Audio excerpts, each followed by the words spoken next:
Have you ever felt like your entire world collapsed in an instant? Like everything you believed in, everything you built was just gone? I have. And it all started with a lie. A lie I didn't even know was a lie at the time. I thought I had a good marriage. My wife and I were happy, or at least I thought we were.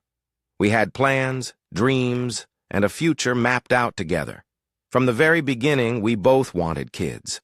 She would spend hours browsing baby clothes, talking about baby names, imagining what our nursery would look like. It was our thing, our future. But then reality hit us like a freight train.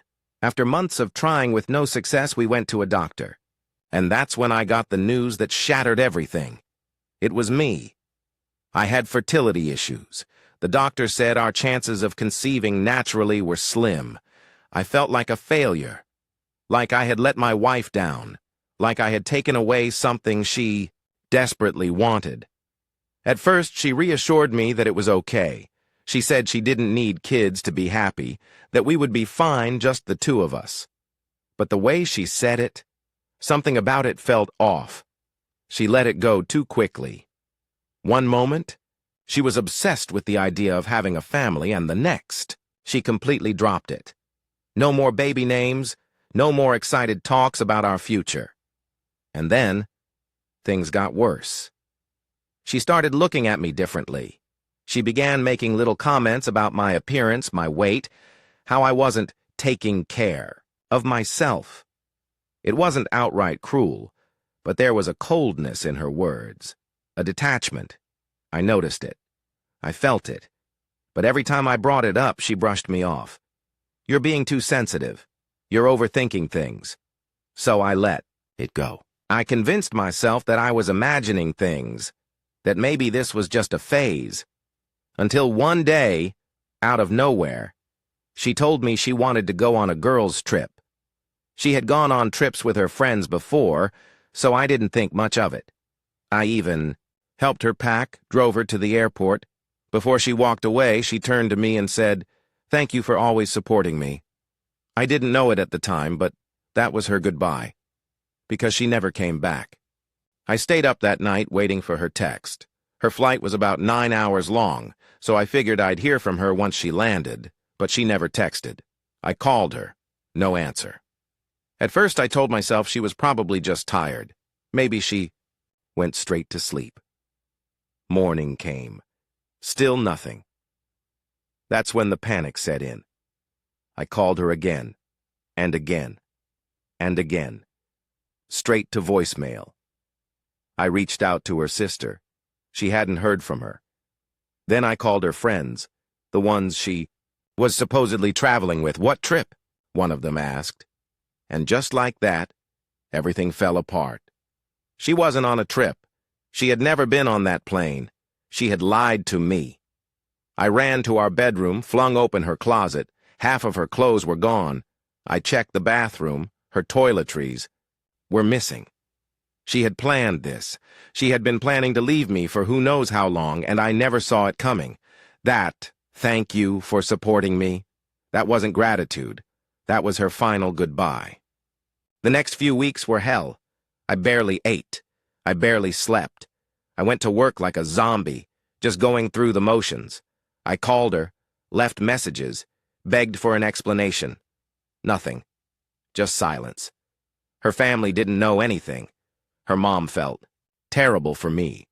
She even made me dinner a few times, trying to console me. But nothing helped. I kept asking myself why. Was I not enough? Did she ever really love me? How could she just walk away without saying a word? Therapy was the only thing that saved me. Little by little, I started putting myself back together. I went to the gym, started cooking again, reconnected with old friends. Work got better too. I started putting in extra hours, focusing on my career instead of my pain. I even got a promotion. For the first time in a long time, I felt like I was moving forward. And then, she came back. One Saturday morning, I heard a knock at my door. I wasn't expecting anyone. When I opened it, there she was. She looked the same, just a little worn down. And in her arms, a baby. For a moment, my brain just stopped. She smiled at me like nothing had happened. "Can I come in?" she asked. I just stood there, frozen. "What are you doing here?" And that's when she told me the story I never expected to hear. She had left me because she wanted a child. She found someone else, someone who could give her a baby, but he didn't stick around, so now, here she was. "This is our second chance," she said, looking down at the baby like he was some kind of reset button. I felt a rage I had never felt before. "You left me. You found another man. You had his child. And now you expect me to take you back?" She started crying, apologizing, saying she had made a mistake. But I wasn't buying it. "You made your choice a long time ago," I told her. "And now you have to live with it." She looked stunned, as if she truly believed I would just take her back. Then she got angry. She accused me of being selfish. She even had the audacity to say, "I could have divorced you back then and taken half of everything." I just stared at her. "You think I should be grateful that you only abandoned me and didn't try to rob me too?" She tried one last trick.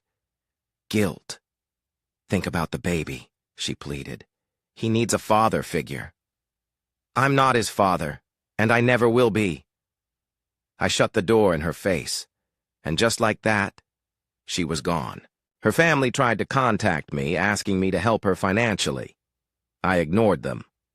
Old friends tried guilt-tripping me into taking her back. I ignored them too.